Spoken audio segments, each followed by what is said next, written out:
이번에 구글 측에서 논문 하나를 공개했습니다. 종이 몇 장짜리 짧은 보고서였어요. 근데 이 논문이 나온 순간 전 세계 비트 지갑의 3분의 1 이상이 사실상 유리병 안에 들어간 거나 마찬가지가 돼버렸습니다. 숫자로 말씀드리자면 약 690만 개 정도의 비트코인인데요. 그리고 정확히 21일 뒤 리플이 갑자기 새로운 로드맵을 발표했어요. 이 두 가지 사건이 우연이라고 생각을 하시나요? 이번 이야기가 왜 중요한지, 왜 오늘 이 영상을 끝까지 보셔야 되는지 지금부터 하나씩 풀어드려 보도록 할 텐데, 일단 구글이 뭘 발표했냐, 쉽게 말씀드려 보자면 구글 양자 컴퓨터 연구팀에서요 계산을 다시 해봤다라고 합니다. 그랬더니 비트코인 암호를 깨는데 필요한 컴퓨터 성능이 예전보다 20배나 줄어들었다는 사실입니다. 쉽게 말씀을 드리자면은 예전에는 이 자물쇠 따려면 열쇠 1000만 개가 필요하다고 했었는데 이번 계산에서는 열쇠 50만 개면 된다라고 바뀐 거예요. 이건 제 해석이 아니라 구글 공식 블로그에 그대로 적혀있는 내용입니다. 여기까지만 들으면 이런 생각이 드실 겁니다. 아니 50만 개도 엄청 많은 거 아니냐? 맞습니다. 지금 당장 그 컴퓨터가 있는 건 아닌데요. 구글이 만든 가장 좋은 양자 컴퓨터도 큐비트라는 단위로 겨우 105개입니다. 50만 개까지는 아직도 한참 멀었죠. 전문가들은 실제 위협이 오는 시점을 앞으로 5년에서 15년 뒤로 보고 있어요. 여기까지는 확인된 사실이고요. 근데 그 이상은 누구도 단정할 수가 없는 게 여기서 진짜 무서운 건요, 지금부터라는 사실입니다. 양자 공격에는 이상한 특징이 하나 있어요. 지금 훔쳐다가 나중에 연달하는 방식이 가능하다라는 건데요. 해커들이 굳이 지금 암호를 깰 필요가 없습니다. 지금은 그냥 블록체인에 올라가 있는 지갑 정보를 조용히 긁어다가 저장만 해두면 되는데, 그리고 5년 뒤 10년 뒤에 양자 컴퓨터가 진짜 강해졌을 때 그때 열어보면 된다는 겁니다. 그래서 업계에서는요 이걸 하베스트 나우, 디크립트 레이터라고 부릅니다. 지금 수확해가지고 나중에 해독한다, 이런 뜻을 가지고 있는데요. 그러면은 여기서 질문이 한 개 남을 수밖에 없겠죠. 비트코인 중에 이미 이렇게 데이터가 노출된 지갑이 과연 얼마나 될까요? 이게 아까 말씀드린 34%, 그러니까 약 690만 개입니다. 비트코인 전체 공급량의 3분의 1이 지금 이 순간에도 데이터가 훤히 보이는 상태로서 블록체인에 올라가 있다는 뜻인데요. 10년 뒤에 양자 컴퓨터가 완성되는 순간 이 지갑들의 운명은 과연 어떻게 될 수 있을까요? 여기서부터는 해석이 갈릴 수 있는 영역이겠지만 이 최소한 기관들 입장에서 봤을 때는요, 10년 이상 보관해야 되는 돈을 비트코인에 맡길 때 이 진지하게 계산해봐야 되는 현실적인 리스크가 생긴 거는 분명하겠습니다. 자, 그렇다면 여기서 같은 질문을 XRP 리플에 한번 해보겠습니다. 근데 충격적인 숫자가 나오는데요. XRP는 양자 공격에 취약한 공급량이 불과 0.03% 뿐입니다. 34% 대 0.03%? 이게 구글 논문이 나오자마자 업계가 계산해낸 두 코인의 차이점인데요. 왜 이렇게까지도 차이가 나느냐? 그 이유는 리플 레저라는 리플의 기술 장부 안에 키 순환이라는 기능이 원래부터 들어있기 때문입니다. 이 말이 조금 어려운데 쉽게 한번 말씀드려 볼게요. 내 지갑은 그대로 둔 채로 비밀번호만 바꿀 수 있다면 어떨까요? 비트코인이나 이더리움은 이게 안 됩니다. 지갑을 통째로 새로 만들어서 돈을 전부 옮겨야 돼요. 근데 이 작은 차이가 10년 뒤에 엄청난 차이를 만들어내게 된다는 사실입니다. 그리고 여기서 끝이 아니에요. 바로 이 시점에 리플이 한 수 더 둡니다. 4월 21일 리플이 공식 블로그를 통해서 4단계 로드맵을 발표했고요. 2028년까지 리플 레저 전체를 양자 컴퓨터가 깨지 못하는 구조로 완전히 바꾸겠다라고 공언을 남긴 겁니다. 1단계는 비상계획이에요. 만약에 양자 컴퓨터가 예상보다 빨리 나온다, 그날 당장 기존 서형 방식을 모두 바꾸고 또 안전한 계좌로 강제 이동시키는 시나리오입니다. 2단계는 2026년 상반기, 그러니까 지금부터 몇 달 안에 새로운 암호 기술을 실제로 테스트하는 단계인데요. 이어지는 3단계, 올해 하반기에 기존 방식과 새로운 방식을 같이 돌려보는 단계입니다. 그리고 4단계인 2028년에는 리플 레저 전체를 양자 저항 구조로 완전히 바꾸게 된다는 겁니다. 여기서 놀라운 숫자 대비가 하나 더 나옵니다. 구글이 자기 시스템을 양자 저항으로 바꾸겠다고 공언한 시점이 2029년입니다. 근데 리플은 2028년이라고 못을 박았어요.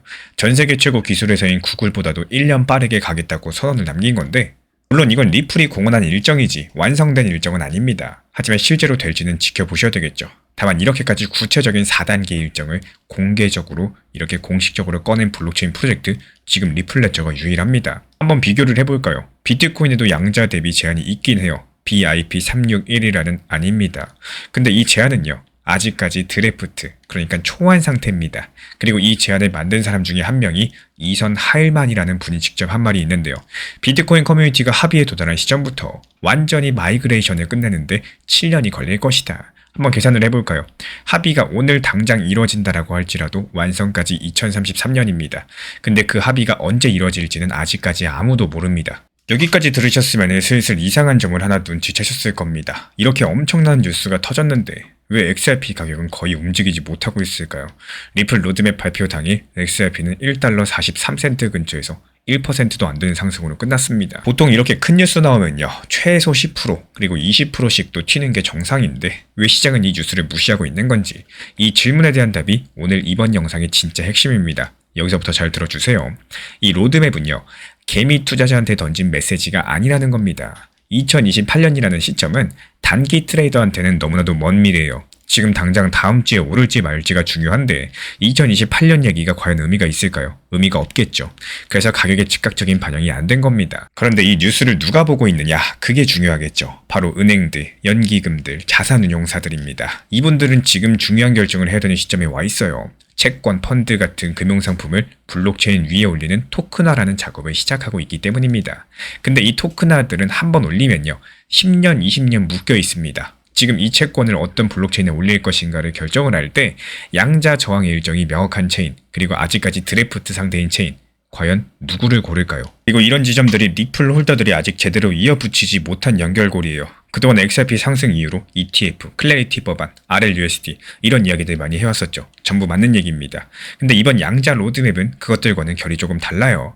이건 단기 재료가 아닙니다. 앞으로 10년 동안 기관 자금이 어느 체인 위에 돈을 올릴지 이걸 결정할 때 한쪽적으로 올라갈 기준 중에 하나가 됐다라는 거고, 눈에는 안 보이지만요, 구조적으로 깔리는 바닥과도 같은 거죠.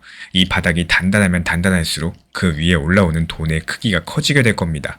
당장 2026년 상반기, 그러니까 바로 앞에 놓인 몇 달 안에 리플이 2단계 테스트 결과를 발표합니다. 이때 나오는 숫자들, 그러니까 새로운 암호 기술이 리플 레저 속도를 얼마나 떨어뜨리는지, 저장 공간은 얼마나 더 필요한지, 이게 사실상 첫 번째 시험대가 돼줄 거예요. 결과가 긍정적이면요, 기관들이 이거 진짜 되는구나 이렇게 확신하게 될 거고, 그 시점부터 토큰화 프로젝트 중에서 리플 레저를 고르는 사례가 늘어날 가능성이 높습니다. 이건 제 개인적인 뇌피셜이 아니라요, 리플이 2단계를 공개적으로 중대한 분수령이라고 부르고 있기 때문에 예상이 가능한 흐름이겠습니다. 물론 100% 확정된 건 아니겠죠. 테스트 결과가 예를 들어서 실망스럽게 나왔다. 그럼 이 시나리오 전체가 흔들릴 수도 있는 거고, 항상 투자에서 100%라는 없다는 사실 기억해 주시기 바라고요. 그래서 오늘 영상에서 반드시 알고 가셔야 되는 거는 짧게 3가지 정도로 정리해 볼 수가 있겠어요. 양자 위협은 내일 오는 일은 아니겠지만 이 장기 보유자 입장에서는 이미 위험이 시작됐다는 사실. 비트코인은 34%, 근데 XRP는 불과 0.03%라는 숫자. 이거는 10년 뒤 기관 자금들의 선택지를 바꿀 만큼 엄청난 큰 차이라는 거.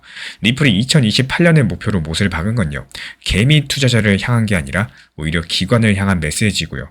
이게 가격에 반영되는 방식은 느리겠지만 구조적으로 완성이 될 거라는 거. 그렇다면 여기서 마지막 질문 하나 남겨드릴게요. 리플이 2026년 상반기에 발표할 2단계 테스트 결과, 우리가 정확히 언제 어떤 숫자를 보셔야 되는지 다음 영상에서 짚어드려 보도록 하겠습니다. 리플이 상승을 안 한다라고 해서 리플에만 매달리고 또 리플에 집착하는 순간에는 오히려 시장을 보는 관점들이 더 흐려질 수밖에 없겠습니다. 이 냉정하게 시장 보는 관점에 대해서 키우시고자 하신다면은 차라리 과거 코인 시장이 어떻게 흘러갔었고 또 하락장에서는 어떤 움직임이 나왔었는지 이런 것들을 보셔야 앞으로 시장 보는 관점에 도움이 되실 텐데요. 누군가는 이 내용을 흘려 들으실 거고요. 또 누군가는 조금이라도 연습을 해보실 거라고 생각을 합니다. 그분들을 위해서 말씀을 드려요. 아마 다음에 찾아올 이 상승장, 대세 폭등장에서 분명히 엄청난 도움이 될 거라고 생각을 합니다. 이 비트코인 기준 8만 달러 돌파면요, 이제 알트 장세 열리게 될 텐데 이때부터 주목해 주셔야 됩니다. 리플이 과거에 얼마나 오랜 기간 동안 하락했었고 만약 나라면 그때 당시에 어떤 선택을 했었을지 여기에 대해서 생각을 해보시고요. 다음 하락 파동 또 상승 파동에서 어떤 식으로 대응을 해야겠다, 그 전략에 대해서 계획을 한번 세워보셔야 됩니다. 단순하게 이제는 시장이 많이 하락했으니까 조금 상승하면 팔아야지 이렇게 계획하시는 분들 10분 중에 9분 이상은요, 막상 상승하면 더 상승할 거야 생각에 아예 매도 자체를 못하실 겁니다. 과거에 어떤 패턴의 움직임이 나왔다, 이런 것들을 알아야지 앞으로의 시장에 대한 계획을 세우기가 쉽다라는 사실을 반드시 기억해 주시기 바랍니다. 제가 안내해드리고 있는 코인신사 채널 멤버십 전용방에 대해서 짧게 설명드려 보도록 하겠습니다. 리플, 암호화폐 시장에 대한 중요한 이슈, 그리고 브리핑이나 시장의 흐름에 대한 전문적인 분석 내용 설명과 함께 차트상의 기술적 분석, 온체인 지표와 투자 심리에 대한 내용들을 같이 안내 도움 드리고 있고, 가장 중요한 투자 심리를 컨트롤하기 위해서 포트폴리오의 구성에 대한 노하우, 투자 심리 컨트롤에 대한 내용도 같이 안내 드리고 있습니다. 코인신사 스터디 멤버십 가입하신 분들께서는 아래 번호 혹은 신청 링크 통해서 남겨주시면 제가 연락드리고 알려드리고 있고 안내 설명과 함께 신사 채널 리플 전용 멤버십방에도 입장 안내 설명드리고 있습니다.